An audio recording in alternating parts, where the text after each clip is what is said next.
अगर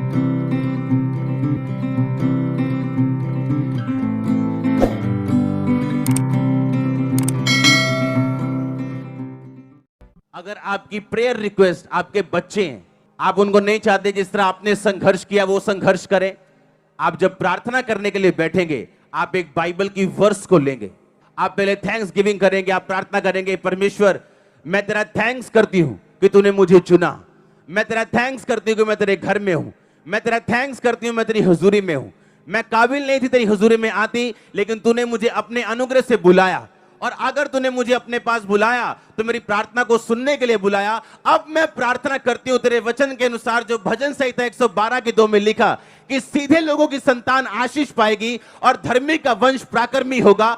अब मेरे बच्चों को छू और उनको ऐसा छू वो प्राकर्मी बने। अगर प्राकर्मी बनने में कोई भी उनकी गंदी आदत है वो छूट जाए, अगर शैतान उनको तंग करता है वो चला जाए। हे परमेश्वर मेरी संतान को छू और उन्हें प्राकर्मी कर, उन्हें सामर्थ्य कर, ये आपकी प्रार्थना होगी।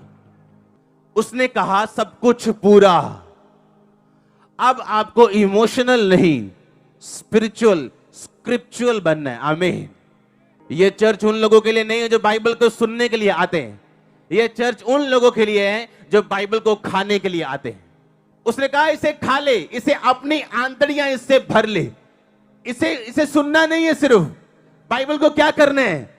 कहता खाना है। वचन कहता बाइबल क्या करनी है? कहता खानी, अपनी आंतड़ियां भर ले। कि जब तू प्रार्थना करने के लिए बैठे तो इधर उधर की बातें ना करे, इमोशनल बातें ना करे, वरन तेरे मुंह से वचन निकले, और वचन से निकली हुई प्रार्थना परमेश्वर वापस नहीं मोड़ता। प्रॉब्लम आज ये है कि चर्च में एक बैठी हुई अच्छी सिस्टर बैप्टिज्म लिया हुआ, पर उसे यह नहीं मालूम कि मेरे बच्चों की प्रार्थना मैं कैसे करूं। प्रार्थना करने का तरीका है कि सबसे पहले वर्शिप से शुरू करो कि पिता मैं तेरा थैंक्स करता हूं, तूने मुझे चुन लिया, मुझे अपने पास बुला लिया। कोई मायने नहीं करता मेरी कंडीशन अब कैसी है, पर मैं तुझे जीवित परमेश्वर को जान चुका हूं।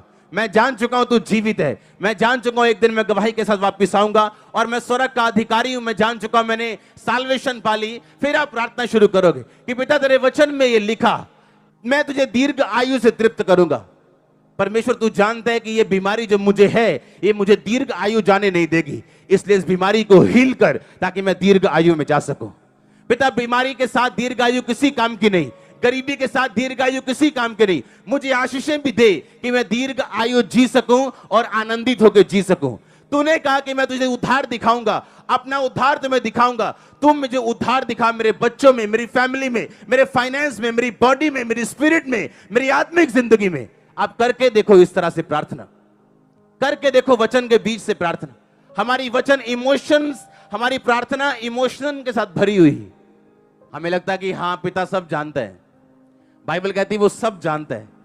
अगर आप परमेश्वर के सामने अपना केस प्रकट नहीं करेंगे और आपको यह नहीं लिख पता कि बाइबल में कहां आपकी ब्लेसिंग के बारे में लिखा। कोई बैठ के प्रार्थना कर रहा है परमेश्वर मुझे वीजा चाहिए, कोई बैठ के प्रार्थना कर रहा है परमेश्वर मेरी स्पिरिचुअल लाइफ को ब्लेस कर, पर एक भी जन को यह मालूम नहीं है कि मैं कौन से वचन से प्रार्थना करूं। कहां लिखा उसके कोड़े खाने से तुम चंगे हो चुके हो? कहां लिखा कि वो तुम्हारे अपराधों के कारण घायल किया गया? अगर हमें यह नहीं पता लिखा कहां गया, हम पढ़ेंगे कैसे? अगर पढ़े नहीं तो वचन में, प्रार्थना में हम वचन सम्मिलित कैसे करेंगे और परमेश्वर के सामने अपना केस कैसे प्रकट करेंगे? परमेश्वर कहता अपना मुकदमा लड़, अपना प्रमाण मुझे दे। आप जानते हो आज कुछ लोग अगर सक्सेसफुल हो जाते अपने पास्ट में, यहां ना बैठे होते। अगर उनका बिजनेस चल गया होता वो यहां ना बैठे होते।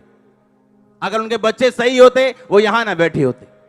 आपको यह बात समझनी है कि परमेश्वर आपकी मुश्किलों को इस्तेमाल करता है आपको अपने घर में लेके आने के लिए और अपना आप प्रकट करने के लिए। अगर मैं अपनी दर्दों को लेकर रोता, बीमारियों को लेकर रोता, तो अब यहां ना होता। अपनी दर्द को यूज करो, प्रार्थना में उसको बदल दो। हालेलुया। अपने चैलेंज के लिए परमेश्वर के सामने प्रार्थना में बैठो और वचन के बीच से प्रार्थना करो। आप एक नए मनुष्य बन के उभरने वाले हैं, मैं देख रहा हूं अपनी आत्मा में। परमेश्वर जानबूझ के अलाउ करता है केवल फेलियर्स को, आपकी लाइफ में मुश्किलों को अपने डिवाइन पर्पस में, अपने ईश्वरीय पर्पस में, अपने ईश्वरीय बुलाहट में आपको दाखिल करवाने के लिए, आपकी एंट्री करवाने के लिए। वो मुश्किल जो आपकी लाइफ में है, वो एक एंट्री कार्ड है आपका उस प्रोग्राम में जो जीसस क्राइस्ट के द्वारा डायरेक्ट किया गया, और आप उस प्रोग्राम के हीरो हो।